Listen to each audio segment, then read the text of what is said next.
5 game weeks through the season, I feel like things are starting to take shape. Who are going to be the best midfielders? Who are going to be the best defenders? Who are the best forwards? We're starting to see that teams are starting to find out their style of play and how best they're going to play this year, which means we can make a lot more predictions going forward and better predictions going forward about how these players are going to stack up in your FPL teams. Game week 6, top 5 FPL pickups for you. Quite defender heavy this week. Last week, not many clean sheets, but we're going to start off with Sunderland's McKaylee. So this guy has come in, started 3 games so far. He wasn't in at the beginning of the season, but the 3 games that he's been here, he started all 3. He's a defensive contribution machine. He's had 14, 12 and 16 defensive contributions in his 3 starts. It's obviously minimum you need of 10, so he's way above that, averaging 14 so far across those 3 games. It means that they've got 4 points, 10 points and 4 points in his last 3 games. He's got Nottingham Forest away, obviously Forest under Ange, a lot more attacking now. I'm expecting some defensive contributions again from Sunderland. Can they keep a clean sheet? Obviously an added bonus, and if he can get bonus points on top of that, fantastic. But I think one of the big things about the defensive contributions that I've been looking at, especially in my team personally, is for my team, my attacking 3 have got me a total so far this season of 16 points, which is quite impressively bad. I've had Dominic Solanke with 0, Ollie Watkins with 10, and Sesko in with 6 points. So I've really been relying on this defensive contributions from my defenders getting me 4 points. And I can go through my game week and, let's say all of them only get the defensive contributions. But if you've got 4 players with that, 5 players even, that's 20 points from your defence and you're pretty happy with that. It just raises that floor of the points that you can get on your team. And a player like this gets you that. And the second player I've got also does the exact same. I think these long-term picks wise are absolutely fantastic of raising that floor, and occasionally will come in with a goal and a clean sheet.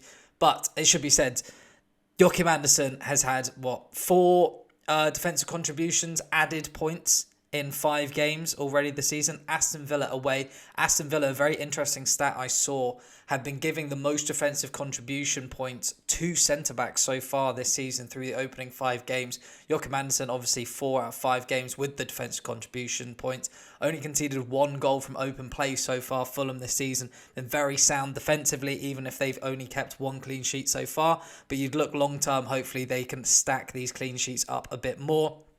Aston Villa have had a terrible, terrible start to the season. Only scored 1 goal so far. They play on Thursday as well in Europe, while Fulham played on Tuesday with a completely fresh starting 11. So Joachim Andersen didn't get any minutes, which means he'll be fresh and firing going into this game on Sunday, 2 p.m, I believe it is. So I'd look even for Fulham to try and get a clean sheet in this game. But Joachim Andersen, like I said, Aston Villa giving away the most defensive contribution points. He should be looking to get five defensive contribution points out of the 6 games, if that makes sense.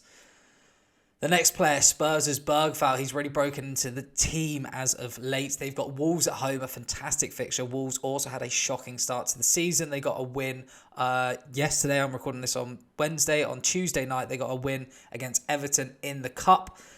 Bergvall, he is playing a bit more aggressively in that midfield 3. Obviously with João Palhinha next to him and sometimes Bentancur, sometimes Sarr.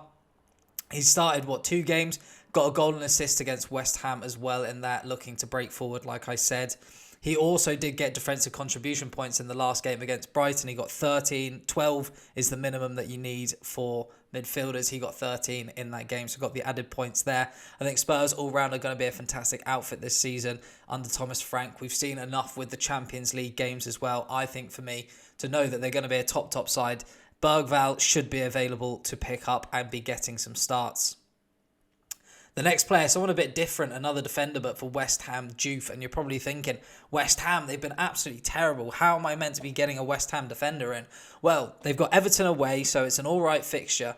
But Diouf already has 2 assists in 5 games. I got him in, I drafted him in because I knew his attacking returns were absolutely fantastic.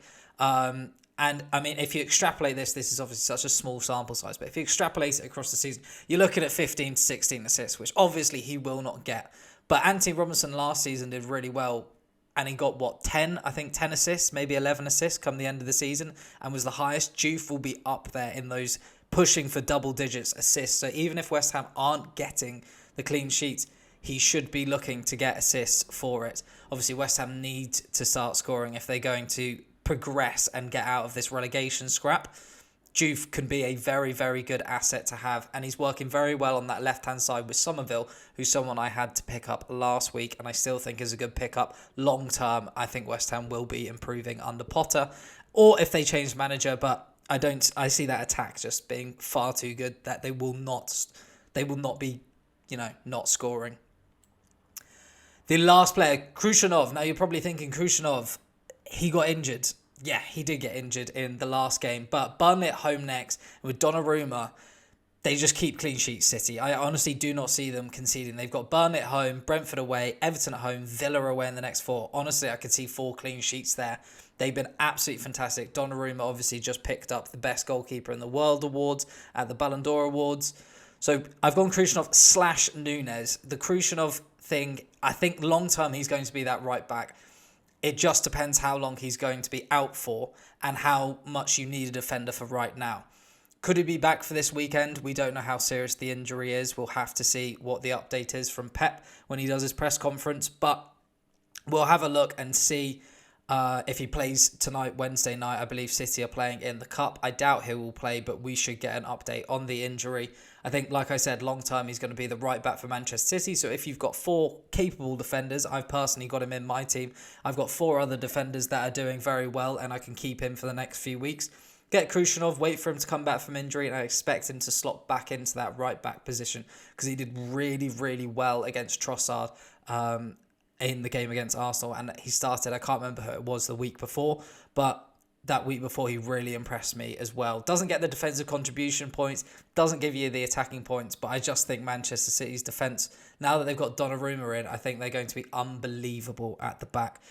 It should be noted as well, John Stones is returning from injury. I see this back 4 long term when it is settled, being Kusanov right back, John Stones, Diaz and Guardiola and at left back. O'Reilly's had a good run, but I think with John Stones coming back, Guardiola will move over to that left side. But I'll keep you updated on that one. It could be another pickup for you in a later video.